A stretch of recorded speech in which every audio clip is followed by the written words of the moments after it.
It will take years, time and cost and money. Yang bayar duit, ingat free ke mahkamah tu? Lawyer kena bayar, peguam negara, dia orang nak kena jalankan laksana tanggungjawab.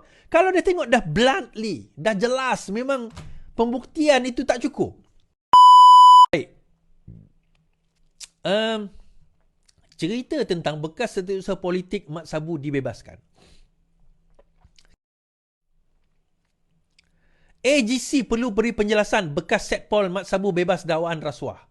Wan Ahmad Faizal menggesa pejabat peguam negara memberi penjelasan mengapa bekas setiausaha politik Mat Sabu di Kementerian Pertahanan dibebaskan daripada pertuduhan meminta dan menerima rasuah lebih 6.48 juta. Ketua Pemuda Bersatu itu menyifatkan pembebasan itu sebagai sangat membimbang dan membingungkan. Ia menimbulkan persoalan sama seperti kes Ahmad Zahid.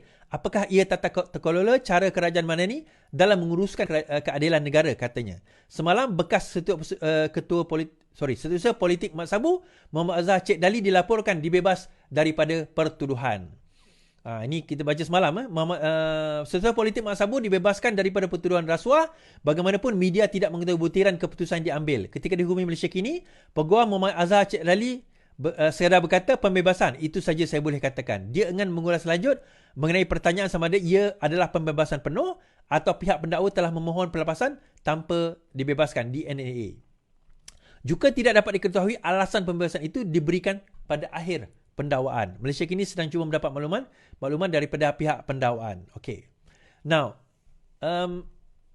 soalan dan keterangan dibangkitkan oleh Peguam Negara. Peguam Negara mengatakan bahawa tugas untuk mereka, untuk peguam AGC, AG Chambers ataupun pejabat Peguam Negara, sama ada tugas mendakwa atau menghentikan pendakwaan, itu adalah bidang tugas ataupun prerogatif Peguam Negara.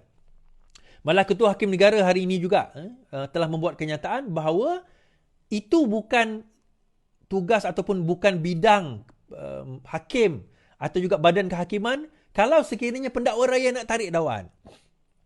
Itu tak ada kena-mengena dengan hakim. Hakim kata kalau pendakwa raya nak tarik dakwaan, itu terpulang. Kenapa bukan tugas hakim nak menentukan atau bertanya kepada pendakwaan kenapa mereka nak jatuh ataupun nak tarik kes tersebut? Okey, itu yang pertama. Nah, kedua, adakah tindakan Peguam Negara menarik kes-kes ini satu benda yang pelik? Hanya berlaku pada zaman sekarang? Tak, sebenarnya. Sebelum ini pun pernah ada. Even pada zaman Perikatan Nasional Memerintah pun pernah ada. Banyak kes sebenarnya yang sebelum ini ditarik oleh Peguam Negara tanpa penjelasan daripada Peguam Negara. Antaranya adalah anak Najib yang tidak didakwa. Pun ada dan berlaku pada zaman Perikatan Nasional. Now, wajarkah pendakwa raya menjelaskan, memberi penjelasan setiap kali mereka membuat tindakan-tindakan yang mereka kata mereka nak buat tindakan? Baik, kita baca kenyataan C4. Kenyataan Peguam Negara ada hak henti prosiding tak selaras prinsip telus, C4. Pusat memerangi rasuah dan kronisme, C4 menyelar kenyataan Peguam Negara Datuk Ahmad Tariuddin Muhammad Saleh mengenai kuasa Peguam Negara untuk memula atau menghentikan prosiding. C4 dalam satu kenyataan berkata hal berkenaan tidak terselaras dengan prinsip teras ketelusan dan tabik urus yang baik serta menggambarkan pendekatan membimbangkan dalam pelaksanaan pendakwaan. Penting untuk diingatkan bahawa AG dilantik memegang jawatan PP ex officio. Dalam artikel lain, seseorang lantikan politik diberi kuasa dengan budi bicara umum ke atas kelakuan, kawalan dan hala tuju pendakwaan jenayah. Kritikan terhadap keadaan ini telah lama ada kerana terdapat kemungkinan wujud keputusan mengenai pendakwaan terhadap tokoh politik utama boleh dibuat berdasarkan pertimbangan politik, katanya Selasa. Nah, saya nak ulang. Pertama sekali, kita establish dahulu bahawa secara perlembagaannya, bukan daripada sekarang, daripada dulu lagi, kuasa dan hak untuk nak memulakan, nak meneruskan, nak menghentikan ada pada AGC ataupun pada AG Chambers dalam mana-mana pendakwaan. Pendakwaan boleh memula ke pendakwaan dan pendakwaan juga boleh meneruskan dan pendakwaan boleh menghentikan, dan itu adalah seperti mana yang dijamin oleh perlembagaan Malaysia. Itu yang pertama. Dan yang kedua, di dalam perlembagaan juga, perlembagaan silent. perlembagaan tidak memberikan sebarang penjelasan sama ada wajar atau tidak, pendakwaan boleh orang kata membentangkan kenapa mereka menghentikan sebarang pendakwaan. Okey, erti kata lain, perlembagaan tidak memaksa pendakwa raya untuk memberi penjelasan.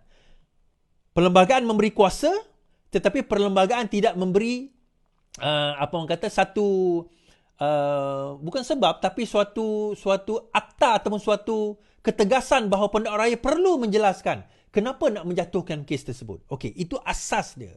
Namun begitu, bagi saya, pendapat saya secara peribadi, dalam kes-kes yang berprofil tinggi, bagi saya wajar bagi saya wajar pendakwa raya memberikan penjelasan kenapa kes tersebut digugurkan. So bila kita balik kepada perlembagaan, sebagaimana di dalam peruntukan perlembagaan, tidaklah salah perlembagaan pendakwa raya tidak memberi penjelasan, tak salah. Melalui perlembagaan, melalui undang-undang tak salah. Tetapi dalam masa sama, tidak juga salah menurut perlembagaan bagi pihak pendakwa raya memberikan penjelasan kenapa kes tersebut digugurkan. Namun, ada justifikasi. Now, saya tengok daripada dua-dua angle. Satu, wajar bagi saya kerana rakyat nak kena tahu, terutama kes yang berprofil tinggi. Yang tak profil tinggi, tak payahlah.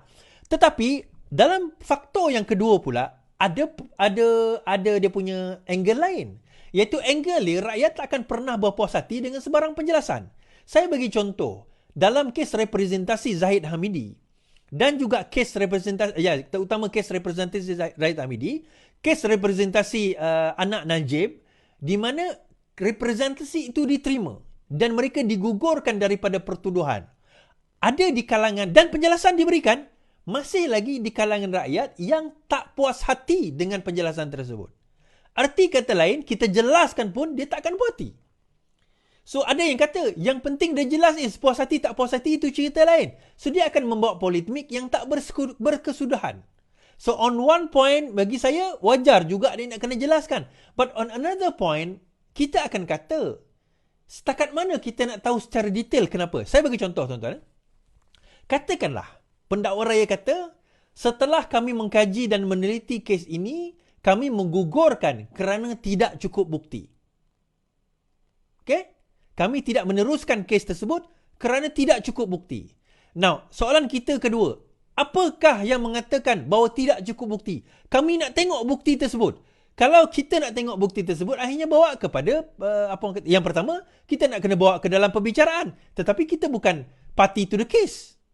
Yang kedua, apa kepakaran kita nak meneliti bukti itu ada atau cukup atau tidak? Saya ambil contoh kes Zahid Hamidi yang dibebaskan pada tahun 2022 sewaktu Perikatan Nasional memerintah. Kes VLN, 40 kes yang pertama. Pada waktu itu, Zahid Hamidi dibebaskan daripada tuduhan menerima rasuah. Masalah kes yang 40 ni lebih severe, lebih teruk daripada kes 47.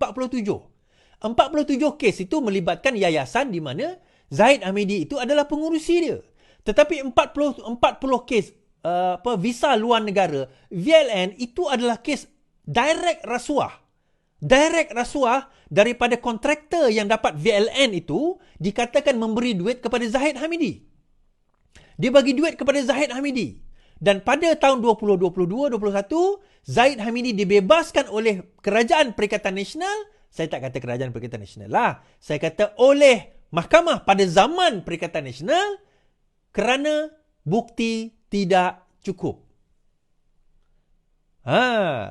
Dia kena DAA, discharge amounting to equator, kerana bukti tidak cukup. So, bila mahkamah mahkamah teliti, rupanya ada banyak kelompangan di dalam kes tersebut. Saya pendekkan cerita kes Zahid Hamidi yang VLN 40 kes yang dibebaskan oleh mahkamah pada zaman Perikatan Nasional. Saya pendekkan. Dikatakan bahawa Zahid Hamidi menerima rasuah daripada sebuah syarikat yang dapat projek VLN. Nilaian jutaan, ada satu jumlah, saya tak ingat jumlah dia berapa. Okey. So akhirnya dia kata kenapa mereka tak boleh pendakwa raya tak boleh come up with the chain of evidence. Sebab semua bukti itu circumstantial evidence. Circumstantial evidence tu apa is?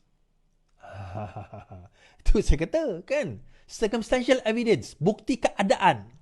Tidak ada direct evidence yang mengatakan, kalau tuan-tuan belajar the law of evidence, dia ada satu undang-undang dipanggil the law of evidence. Tuan-tuan akan faham. Tidak ada satu keadaan di mana nampak jelas duit itu sama ada diserah direct kepada Zahid dengan saksi dan pembuktian. Itu direct evidence dipanggil. Atau masuk ke dalam akaun, itu dipanggil direct evidence.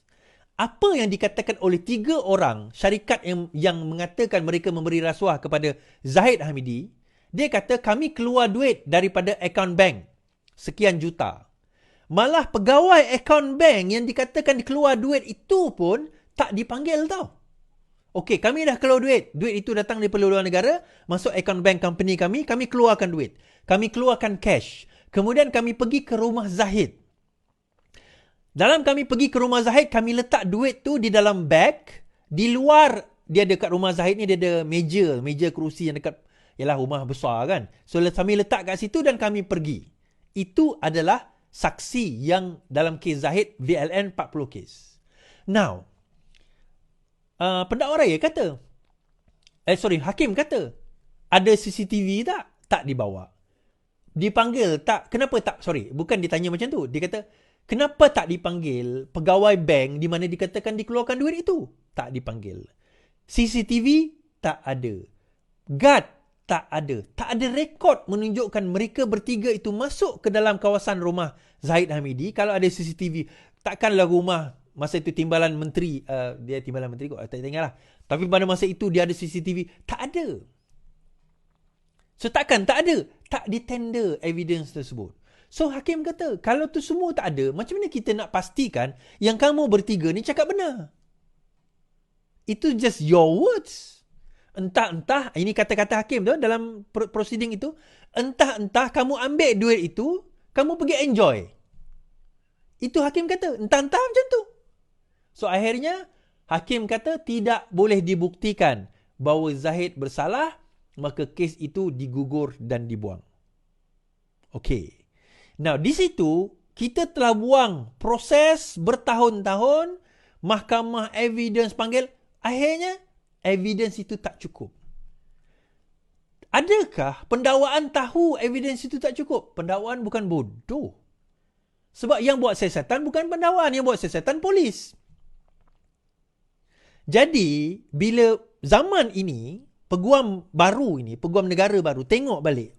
Ini sangkaan saya lah. Tengok balik.